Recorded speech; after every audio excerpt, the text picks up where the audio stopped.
Okay. Hi, everyone. Welcome back. So, today we're going to finish up the conversation on imperialism with a look at imperialism in Africa. So, first and foremost, we need to talk about this little thing called the white man's burden.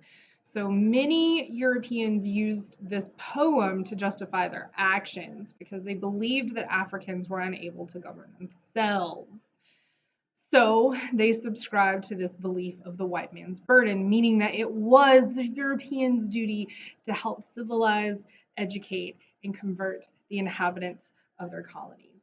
I ain't saying it's right, because it ain't. It is extremely racist, and we'll take a look at this poem written by Rudyard Kipling. And that author's name should sound extremely familiar because Kipling was the one who wrote The Jungle Book, which is also extremely racist. And we'll talk about that in class.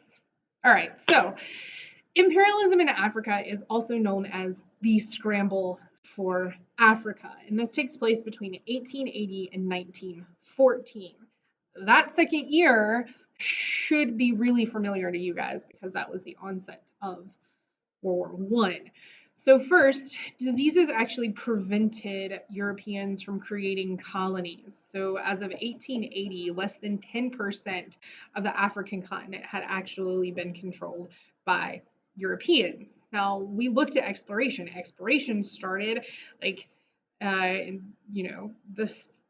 15 and 1600s, but they could never officially successfully set up colonies. But you had new medicines that actually allowed Europeans to compete for Africa's resources. This new drug called quinine could actually fight diseases. So this ushered in a new age of imperialism in Africa. So Europeans actually sought to dominate the African people. Africans were driven mostly by their own selfish greed, were driven by economic interest, political competition, and cultural motives. Again, their own selfish greed. They didn't care a thing about the people who lived in Africa. It's the reason why they had to use a stupid poem to justify their actions. Anyway, sorry, not sorry. Secondly, they had this idea called social Darwinism, this belief that certain races were inferior to others. I want to go back in time and just punch the person in the face that came up with all these ideas. So this was based on the ideas of Charles Darwin, which had the theory of natural selection, basically survival of the fittest, right? Then came along Cecil Rhodes, which is the big dude here seen in the image. So the Cecil Rhodes was a British businessman who was a huge advocate of social Darwinism, this whole survival of the fittest idea. So he wanted to create a railroad and you know, basically a railroad infrastructure system that ran from northern Africa to the southern tip that made it easier for Europeans to come in and dominate the territory. So, with all of this in play, there was the British Conference. So, this is where the European nations sat down and agreed on how to split up Africa as if it was a piece of pie. So at the Berlin Conference, you had to prove that you could hold on to the land that you were occupying. And this was basically, the conference was made to ensure that no single European power could claim the entire continent of Africa. Now, the two biggest power players in this in Africa would become the British and the French. So let's look at the regions they imperialized. So first and foremost, you had Egypt with the British. The British would come in and create the Suez Canal, which officially linked the Mediterranean Sea with the Red Sea. This would allow British to shorten the trip from England to the Indian Ocean and also take out the Muslim middleman. I ain't saying it's right. So here is this little sliver that opened up the Mediterranean into the Red Sea, and down here you have a strait. similar to the Strait of Gibraltar that opens up into the Indian Ocean. So no longer did the British have to go all the way around Africa.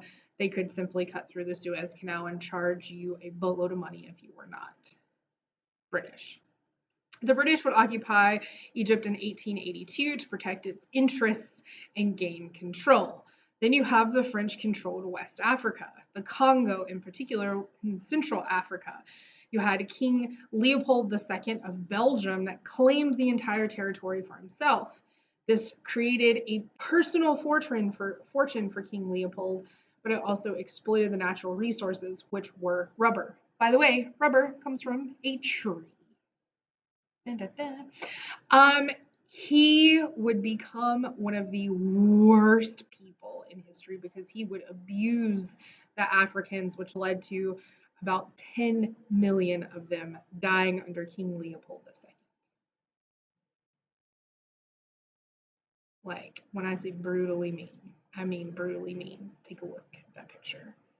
They don't have hands.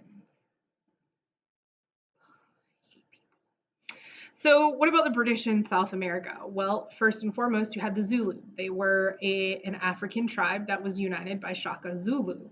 Shaka's nephew actually fought the British and won a great victory before ultimately being defeated by the British. So this is Shaka Zulu and his nephew. So this led to the Boer War. So the British wanted to expand north into Dutch or Boer territory because gold was found. Again, European greed. So this led to war in 1899. So the British ended up gaining control and they fought the rebels who used guerrilla tactics against the British troops. And the British brutally defeated the Boers. Like, brutally defeated them. Like, set their world on fire. So what are the effects of this? Well, African tribes were ultimately split between the colonies because the Europeans came in and did not give a darn about the actual culture that had been living in the African continent for centuries at this point in time. Therefore, the Europeans carved up the entire country based on their own needs. So they split tribes apart and they forced tribes to be put together that hated one another. Tribes were pitted against each other in the colonies as a way for Europeans to maintain their control. So this is colonial Africa as of 1914. You see any problems that may be an issue here? Yeah. So we'll talk about this picture in class because these are the next issues with it. I'll see you guys later.